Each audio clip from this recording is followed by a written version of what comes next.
Hi friends, welcome to Jeenat's world. இன்றைக்கி நம்ம சேனலில் 2 நிமிஷத்தில் தக்காளி சட்னியை எப்படி ஈஸியாக இன்ஸ்டண்ட்டாக பண்ணுறதுன்னு தான் பார்க்க போகிறோம். இப்போ நம்ம ஒரு மிக்ஸி ஜார் எடுத்துக்கலாம். இப்போ அதில் நம்ம ஒரு 3 தக்காளியை கட் பண்ணி நம்ம அதில் போட்டுடலாம். தக்காளியை கட் பண்ணியாச்சு. அது கூடவே நம்ம ஒரு பீஸ் இஞ்சியை போட்டுக்கலாம். 4 சின்ன வெங்காயத்தை தோல் உரிச்சிட்டு போட்டுக்கோங்க. 2 பூண்டு போட்டுக்கலாம்.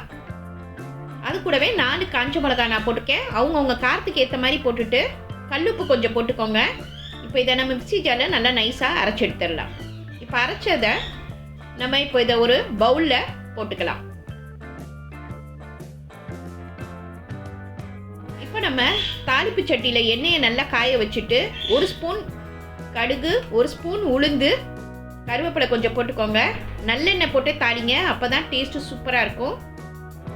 இது எல்லாத்தையும் நல்லா ஃப்ரை பண்ணிவிட்டு நம்ம இதில் ஊற்றிட போகிறோம். அவ்வளோதான், சூப்பரான 2 நிமிஷத்தில் இன்ஸ்டன்ட் தக்காளி சட்னி ரெடி ஆயிடுச்சு. பேச்சுலர்ஸ்க்கு இப்போது அவசரமாக சீக்கிரமாக காலையில் சட்னி வைக்கணுன்றவங்களுக்குலாம் இந்த இன்ஸ்டன்ட் தக்காளி சட்னி ரொம்ப ஈஸியாக இருக்கும். ரொம்ப ஈஸியான ரெசிபி. இன்றைக்கி இதை ட்ரை பண்ணி பாருங்கள். லைக் பண்ணுங்கள், ஷேர் பண்ணுங்கள், ப்ளீஸ் சப்ஸ்கிரைப் பண்ணுங்கள், உங்கள் கமெண்ட் எனக்கு அனுப்புங்க. தேங்க்யூ.